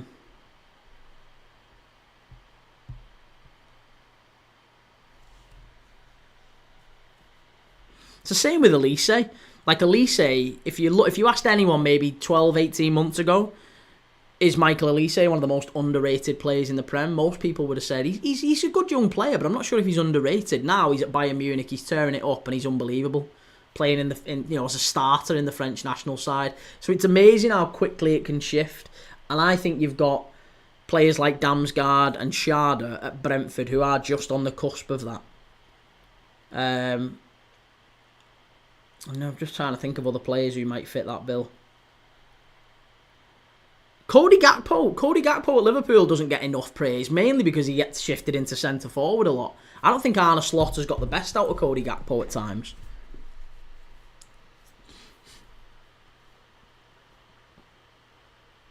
I also think Luis Diaz is better than a lot of people give him credit for. Again, I know I'm naming Liverpool players, and you're going to say, "Shut up about Liverpool." I get that, but I think Cody Gakpo's a lot better than many give him credit for.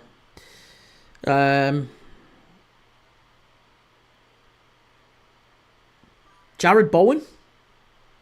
Holland litigation, 2-1 Holland, cashed out for 10% profit then move on, but still quietly confident of a draw or win for the Dutch. Still another 20-25 minutes to go in that one, so there's still time, isn't there? There's still time. Yeah, Elanga, how old's Elanga? Is he 21, 22? I think Elanga's got time in his career to become a top Champions League player. I'm mega him. Every time I see Elanga, I'm so impressed by him. He's got everything. He's literally got it all in his locker. He just sometimes doesn't do it consistently enough. But it still baffles me that Man United got rid of him. Top player, Anthony Elanga.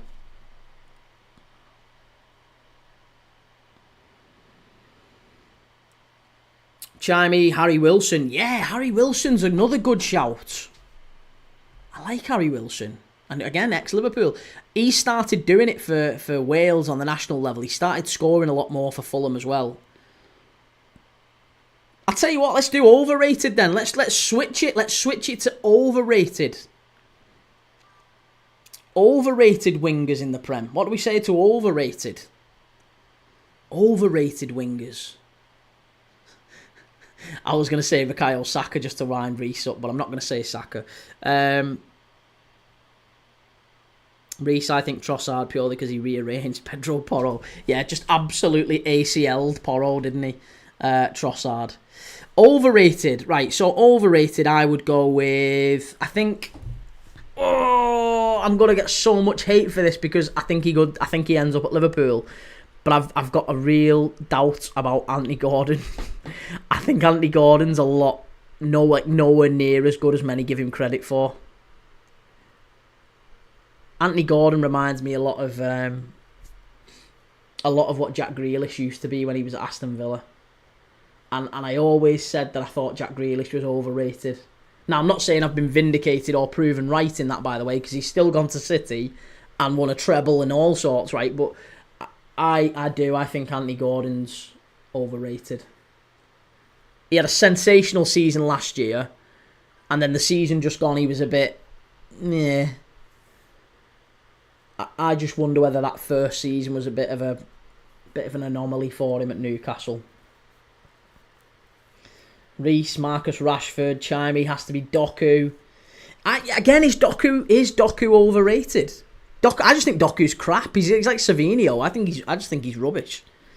I don't think he's overrated because I'm not sure many do rate. I think Foden's overrated. I'd say that. I think Foden is overrated. That might be a controversial thing to say because he's been out, or he's not done as well this season because of he's been out for mental health reasons, hasn't he? Or that was the reason that he cited that he dropped out with the England squad. I don't know if that's the reason he's maybe been out of form for a lot of this season.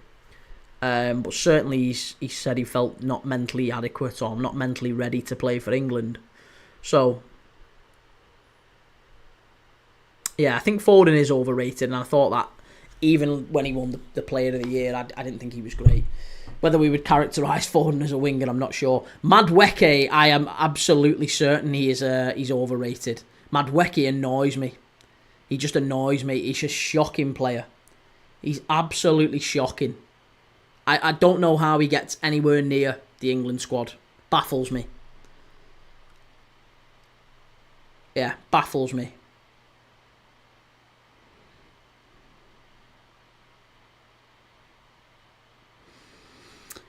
Reece, Foden is massively overrated. I think Saka's better than him. Saka's miles better than Foden. Yeah, Saka is absolutely... The problem you've got, though, is that Saka is not as good as Cole Palmer. That's the problem I think Saka will have with England eventually. I think you'll see... I think we've kind of got the same situation that we had with Gerrard, Lampard and Scholes. They can't really play together. And I think we've got that situation in that little triumvirate behind Harry Kane. You've got Foden, Bellingham, Saka, Palmer, various others, Gibbs, White, Bowen, various others who are just sensational behind him. And it feels like you can't really settle on a three. But Cole Palmer produces his best stuff from the right. Kieran, can I say Isak is maybe a little overrated? Yeah, you can. You can. I don't think you would be wrong in saying that. I think he's still probably the second or third best striker in the league, though, isn't he? He's still the second or third best centre-forward in the league, but you're right, I'm not sure he's 130, 140 million or whatever Newcastle are going to ask for him. But he is bloody good. Who else would we say is overrated in the Premier League, then? Overrated players in the Premier League. Let's forget the wingers thing. Who would we say is overrated?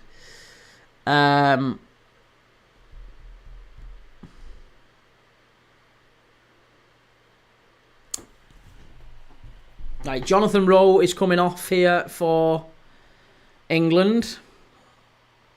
I'm sure he got credited with that goal, but I don't think he possibly should have. Stansfield and Wanyuri are coming on. It's McAtee and Rowe off. Stansfield and Wanyuri coming on. I tell you who is underrated. That lad right there, Ethan Wanyuri. I'll give you that one, Reese. I think Ethan Wanyuri is incredibly underrated. I think he's brilliant. I think he's absolutely brilliant. Wonderful player.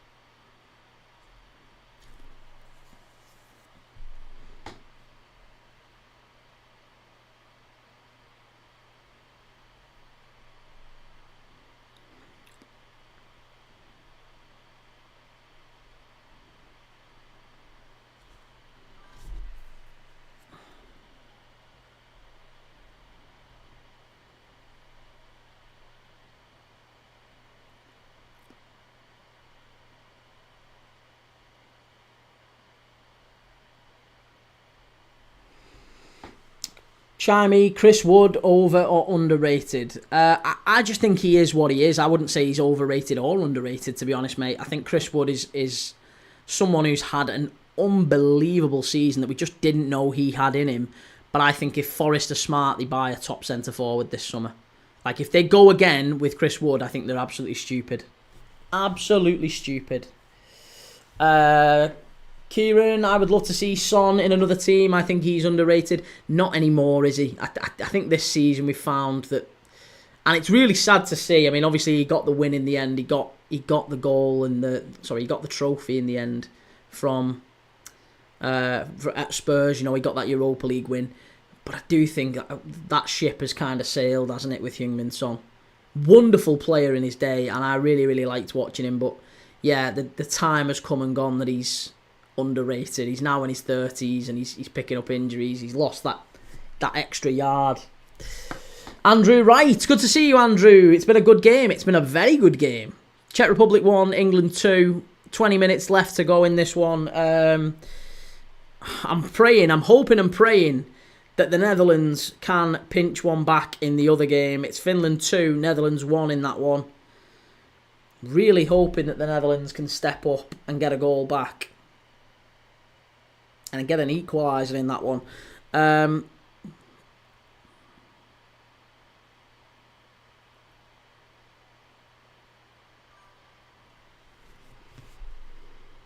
Ben, I agree. Foden overrated. Litigation. Come on, Holland, for your bets. Yeah, absolutely, mate. I'm waiting on him. Who else would we say underrated in the Premier League? Underrated Premier League players. Boubacar Kamara at Villa, would we say? I'm trying to think of CDMs now. CDMs, I say Boubacar Kamara's unreal. Chimey, how about Bruno? Again, I think Bruno just is what he is. He's kind of like Chris Wood. He's very good. Very, very good. But I don't think he's overrated or... He's overrated a little bit by Man United. Man United players and fans or whatever will seem to say that Bruno's like the best in the world. He's not. He's a very, very good number 10, but he's also a little bit of a liability. He's not a great leader. Andrew, was Elliott's goal good? Shame he has to leave my team. Wonder where he will go. Well, I'm a Liverpool fan as well, Andrew. I think there's rumours linking him to Wolves. I think that he will stay in the Premier League. I'd like to see him go to a Brighton or maybe to a Spurs. You know, I think Spurs could use Harvey Elliott. I think Thomas Frank would do wonders with him actually at Spurs. And I do think that if he has a good tournament here, which wouldn't surprise me at all. He's obviously scored today. The goal was good. It was a low drilled finish through the keeper's legs. First time finish as well. Very, very good goal.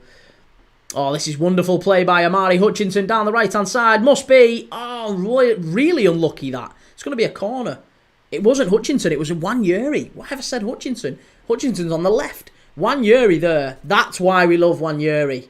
This is why Liverpool are being linked with Ethan Wanyeri, by the way, as a replacement, a potential replacement for Mo Salah in a year or two. The lad still hasn't signed a contract with Arsenal. Keep an eye out for that one. Ethan Wanyeri to Liverpool. I am telling you that lad's coming. He's him and Declan Rice are like the players I love at Arsenal. Andrew, I want him to go abroad. It's too fast for him, in my opinion. I think Harvey Elliott's a terrific player, mate. I really do. I think he's great. He just needs regular minutes.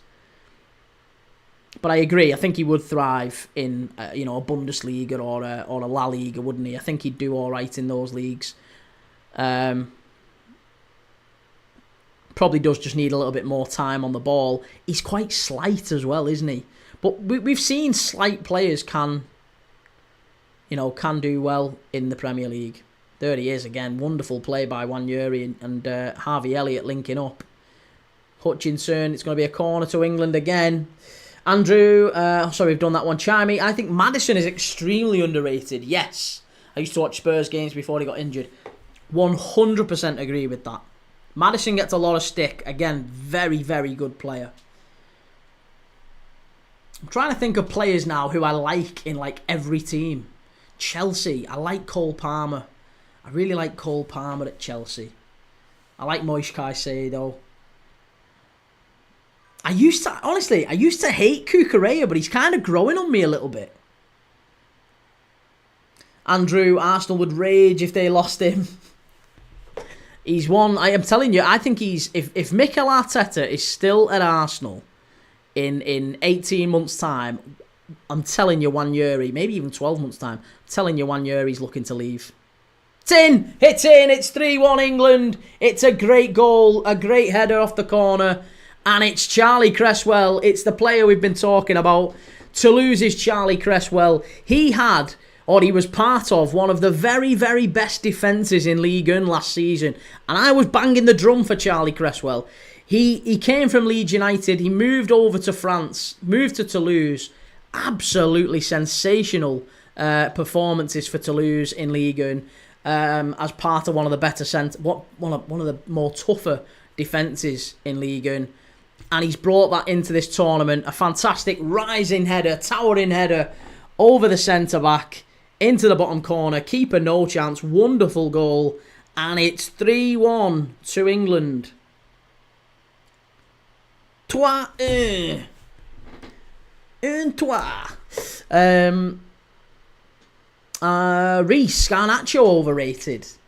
See, I'd put Garnacho in the underrated bracket. I think Garnacho could be a lot more than what he is. I really do. I think he's a very good player. A really good player. Ronnie Dodge, Varchek, why? I think it's just because of the leap, maybe. The leap. Andrew, what striker do you think we will get? Keep hearing Frankfurt striker, Duran on loan or Isak. Duran apparently hasn't settled all that well in Saudi and he's looking to move on. I think a move back to the Premier League would work for him. Whether or not Liverpool are interested, I would say probably not. Again, I think Darwin Núñez is going to leave. Fabrizio Romano has just confirmed that, hasn't he? That Darwin Núñez will leave the club. Samuel Illing Jr. is about to come on for England here.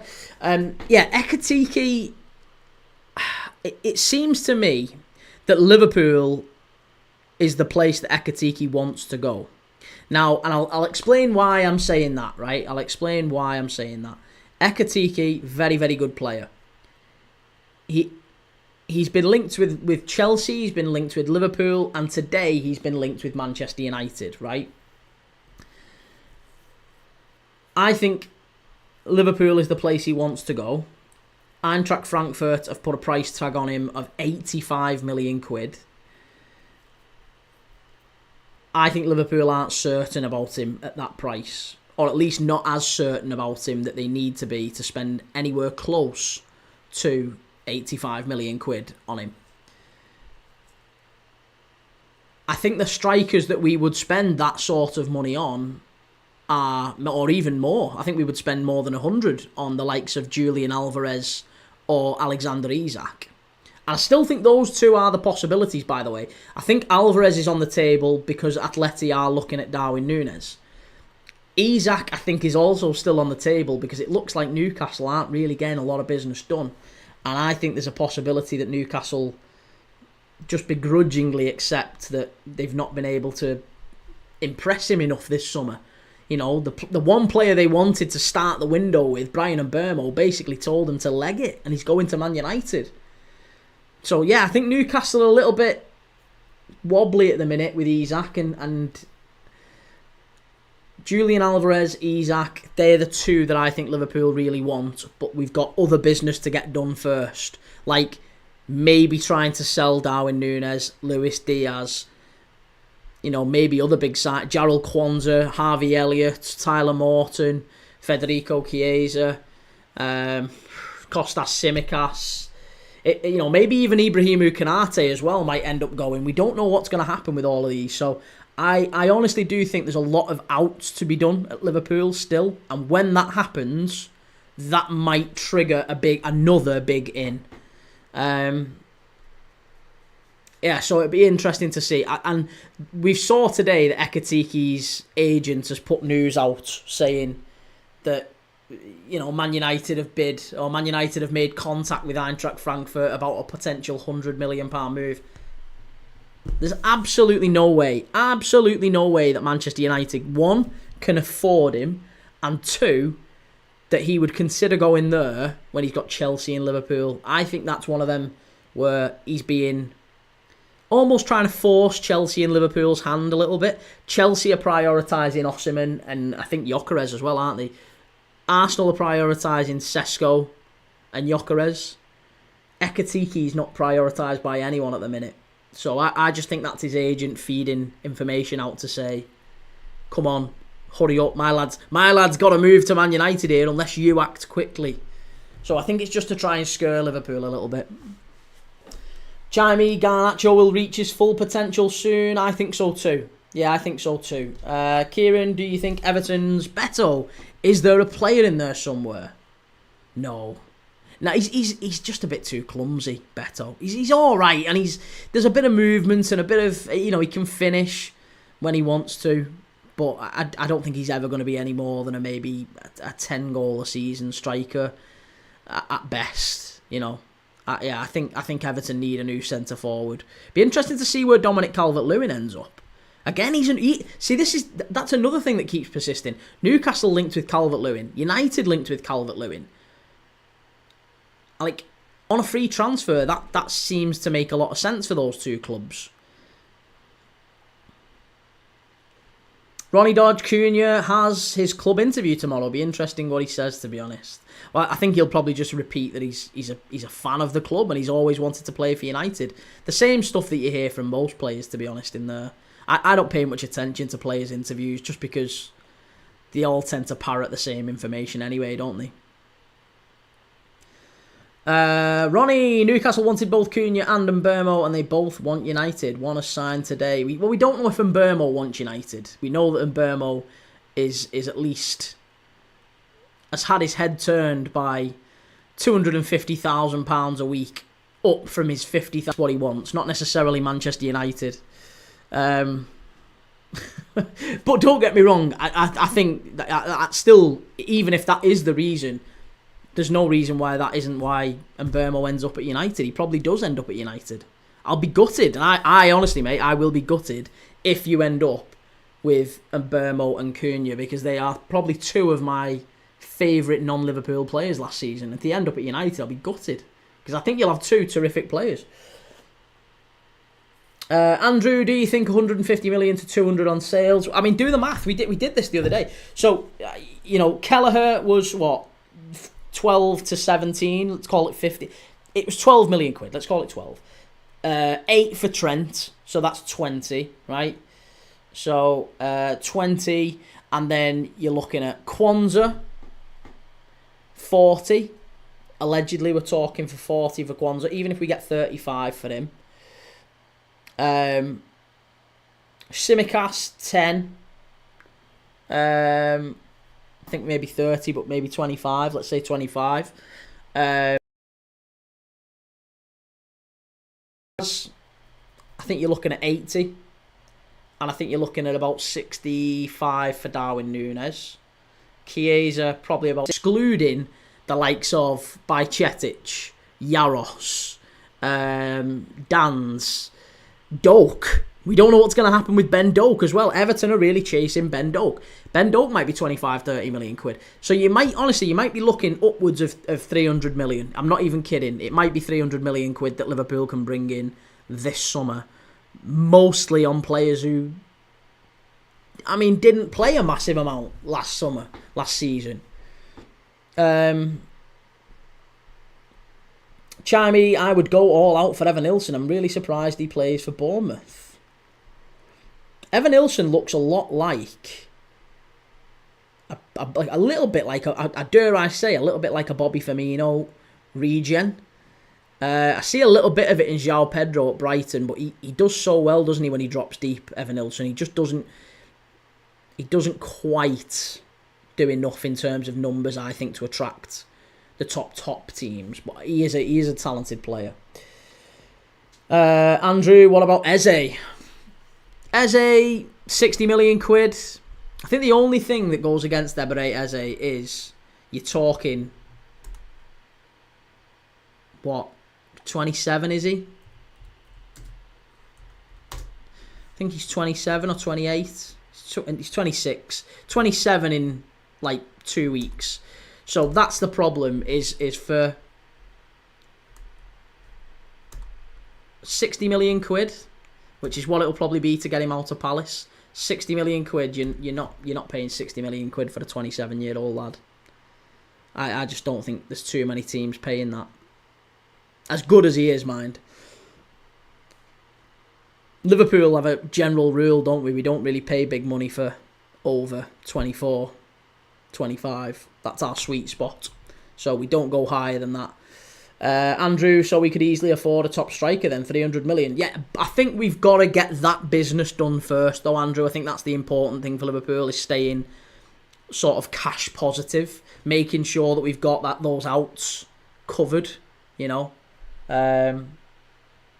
We didn't even cover Harvey Elliott in that, did we? I don't think we covered Harvey Elliott, did we? No, we didn't. And this is the thing. I don't think we chalked up Harvey Elliott. That was Chiesa. Nunes, Diaz, Morton, Trent, Kelleher, Kwanzaa, Tsimikas. Yeah, so Harvey Elliott, actually, it's even more. Harvey Elliott and Doak on top of that. So it's 300 million plus we'll get in player sales. I guarantee you 300 million plus in player sales. Easy. Easy. And that's with conservative estimates as well. That's really, really conservative estimates. So, yeah, I'd be amazed if Liverpool then didn't go out and push and get maybe an Isak or an Alvarez. I mean, look, if we get rid of Darwin Núñez, we're going to have to go and get a striker. If we get rid of Diaz, we're going to have to go and get a left winger. The sad thing is, if I'm really, really honest, I love Luis Diaz. I don't want us to sell him. I'd be gutted if Liverpool went and sold Luis Diaz.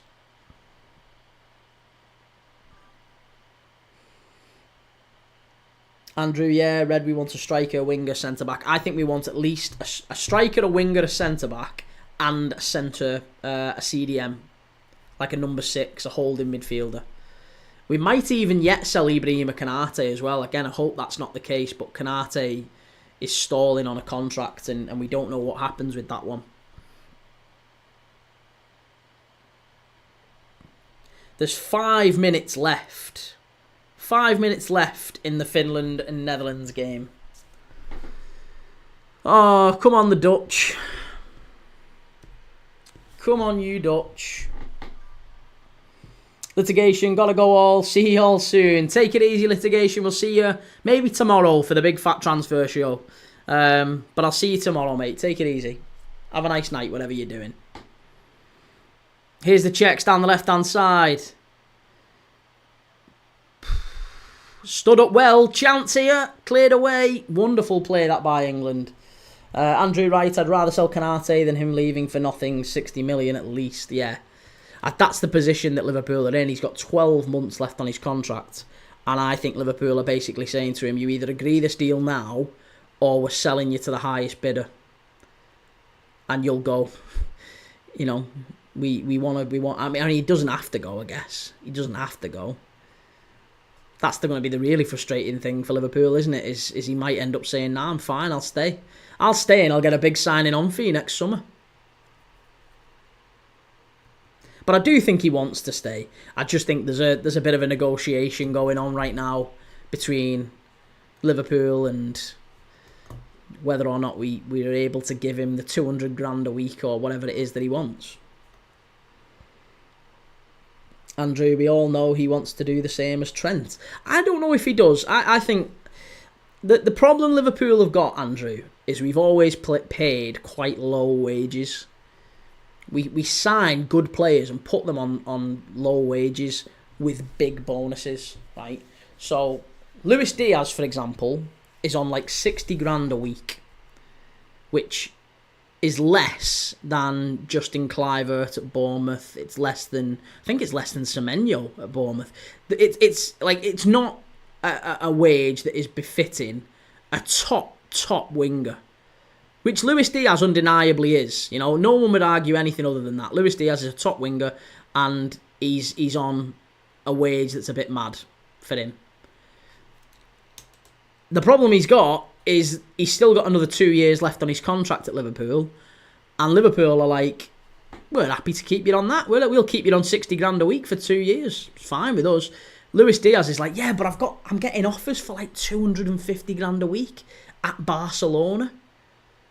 But Barcelona don't want to pay 60, 70, 80 million quid for him. So it's a bit of a quandary for all concerned. Luis Diaz knows he could get a better contract elsewhere, and I think he'd like to do that. Or he'd like Liverpool to pay him what he's worth. This is it, yeah, he's 29 soon again. So, you know, Liverpool have got him. With Luis Diaz, they've got Luis Diaz by the cojones. But for Konate, he's definitely got the club. Konate is in a very, very good position. And he knows that the club want him to sign. I think Konate wants to re-sign.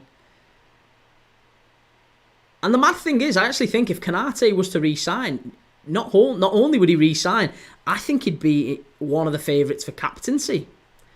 wouldn't he? I think if Van Dijk and Salah, I mean, they're both in the kind of early to mid-30s or approaching. Konate is next in line for the captaincy, I would imagine. Do you not think? I think he would be a really good captain.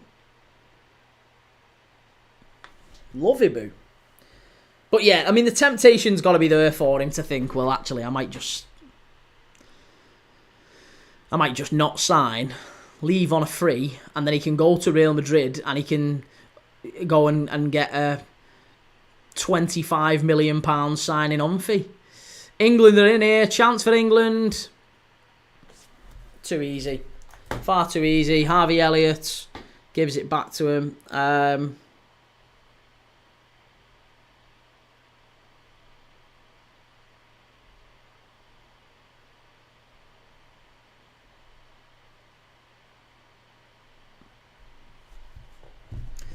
Just a reminder, where we've got this break in play, a massive, massive thank you to everyone that's liked. If you can like this video and you can subscribe, it would make a massive, massive difference to me. Thank you very much for all those that have.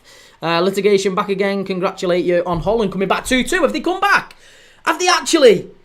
Get in there! Yes, Poku! He's done it! How have I missed that? Get in! Thanks, Litigation. Love you. Yes, get in! I'm chuffed with that. I am absolutely chuffed with that. Oh, that's brilliant news. That has made my night. Andrew, personally wouldn't be upset if Konate left. He has so many bozo moments.